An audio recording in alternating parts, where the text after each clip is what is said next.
What an exciting day in the precious metal markets, with gold, silver, and platinum prices making a dramatic move to the upside.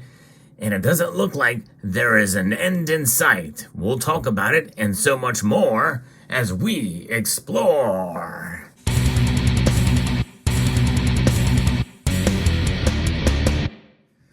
Yes, big moves for all three of those metals today. It has been quite an exciting ride to watch gold and silver, especially over the past month or so. And it also brings about some predictions that have been made. So far, my prediction for gold has come true fairly early this year. I didn't think it would happen this soon. My prediction price for silver has not come true yet in terms of the end of the year. However, some of the predictions that I made in between from inter-week market moves have come true. Once we saw that $24.50 price level, I mentioned that we could see it move on up to $26, and that has happened today. A dramatic move. Silver literally spiked up big time, almost 4% today. It is now, moments before the markets close, up almost $1, 3.89%, up 98 cents to $26.13 for the ask price, comfortably above that $26 level. We've not seen that in quite a while. This is a pretty big move for silver. In fact, it got as high as $26.16 earlier for this metal. Gold has broken another all-time high again, breaking another record. It is up $25.70, up only 1.14% compared to silver. But still breaking all-time highs, continuing to climb, now at $2,277.70. For those of you who were at my Sunday night market watch, I asked the poll question if we would see $2,300 silver by the end of the week. It's looking like that could happen. We're literally about, less than, we're very close, about $23 away from that mark. Platinum also went up $19 a day, a 2% increase. But the gold to silver ratio is now narrowing somewhat, down to 87.47. This is an amazing market report we're seeing today. More records being broken for gold. Gold scaling up this peak, seeing some safe haven demand flowing into gold, according to Reuters here, which relates to the Israeli strikes on Iran's embassy in Syria, said Daniel Gali, commodity strategist at TD Securities. And that is what is leading to gold's price going up, geopolitical tensions, which could lead to a wider conflict. They're rolling the dice there. And we're kind of rolling the dice on where the markets are going to go, because this dramatic of a move for both gold and silver very well could come back and consolidate to the downside again. We'll see how it plays out. But the latest leg up in gold prices is probably also associated with short covering from family offices and proprietary trading shops, according to Gali. Iran vowed to take revenge on Israel for an airstrike on the Iranian embassy compound in Damascus, Syria. Saxo Bank's Ole Hansen said that an underlying bid from retail and central banks was being joined by momentum following speculators who have extended their already elevated longs following gold's breakout above $2,200.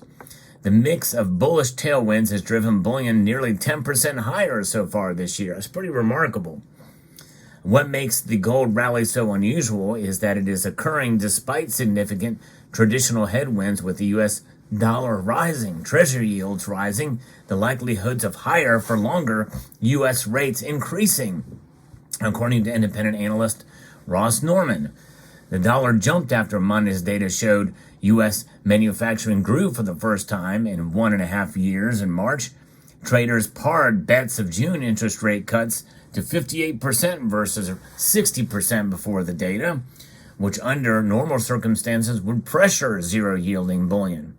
But while the gold market remains in a highly bullish mood, it probably needs to consolidate amid a shift back to a more hawkish view of Federal Reserve policy, according to Tai Wong, who's a New York-based independent metals trader. And now silver, on the other hand, is making a direction that some people wonder if this is the beginning of a breakout for silver. It's pretty amazing to see this kind of move, what we're seeing. some people feel it's imminent. Silver often finds itself in a race against gold. It's a contest that tends to attract bets from investors. In recent weeks, the competition appears to be creating just a dynamic that brings people to the edge of their seats. As of the 27th of March, silver is up 7.9% month to date, outpacing gold, which has gained 7%. Notable, silver has picked up pace relatively recently as it still trails gold in terms of year-to-date performance. But now with today's move, well, we're seeing that narrow down even more. Again, we're pulling back from the brink of 90 to 1 now. But, with today's move being such a radical climb, we really are rolling the dice to see exactly if that's going to continue. But again, many people feel that, especially what I've talked about recently, there's a trend line that we're seeing more money managers and hedge fund managers take interest in silver futures and contracts and the ETFs. And when that happens, well, watch out, because there's a lot more upside with silver than gold right now. And they're taking advantage of that because it is undervalued. And now this is something that's going to be very fascinating to watch and see how this plays out. Some of the analysts are saying that, the speculative positioning for silver is in a positive direction here.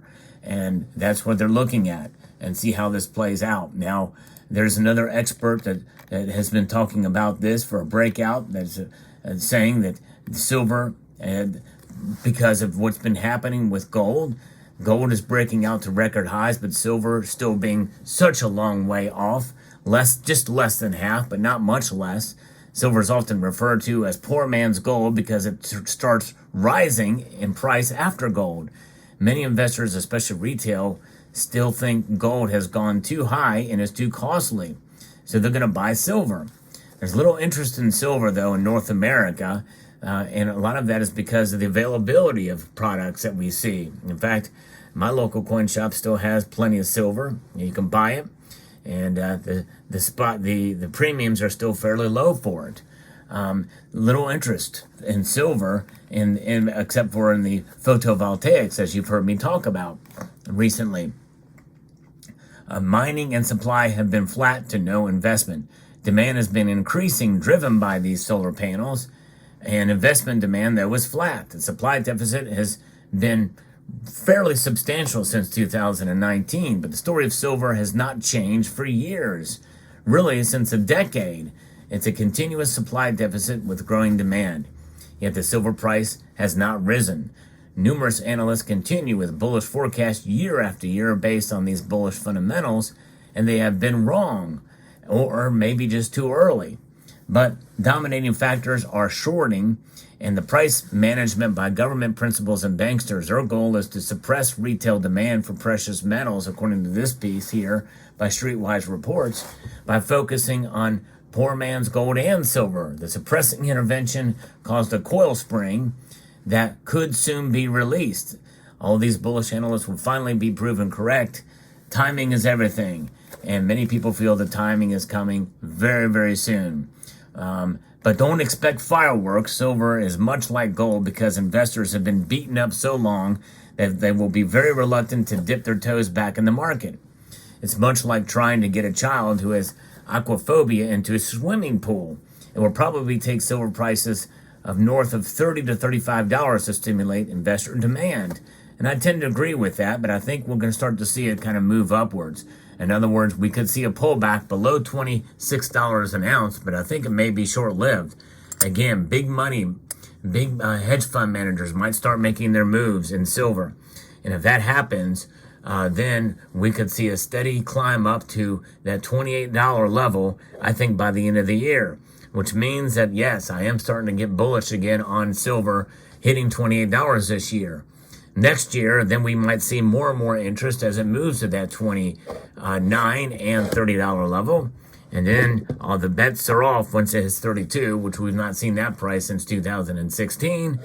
And then boom, we could see a sustained interest in silver as gold is maybe will still stay around these levels. At least above $2,000 an ounce, $2,100 an ounce may become the new norm for gold. and the excitement might start to leave gold, and all the institutions and folks might look into silver. And then once you see that, then you're going to start to see more and more people actually buy physical silver. When they buy physical silver, then that means that the premiums are going to rise probably, and you're going to see it move and creep on up. I think it's really not a out in left field to say that silver could essentially continue to creep up. And that's just exactly what it is going to be. It's not going to necessarily soar dramatically, other than maybe a couple of days like what we saw here today. In fact, right now, as I record this video, up over 4%, up $1.02 now to 26.17. So be prepared for somewhat of a pullback on silver, but it may be very, very short-lived as they consolidate and regroup and their strategy. So be prepared. This could very well be the beginning of a breakout. We also have to understand that India is going to continue to probably import silver, and we're going to see other areas where demand for silver is going to increase, putting more pressure on silver's prices to rise. But let's celebrate today, up $26, and let's celebrate also by checking out the video I just posted this morning. I'm going to put a link to it at the end screen here, so I hope you will check that video out, talking about gold and how it correlates with other commodities, cattle and chocolate. Worth a watch if you get a chance to check it out. And I hope you found this video informative, insightful, and educational. If you did, press that like button down below and subscribe to the channel if you haven't done so already. So with that, I would like to extend a multitude of gratitude to all of you for taking the time to watch, and to encourage you to please rate, share, comment, and subscribe.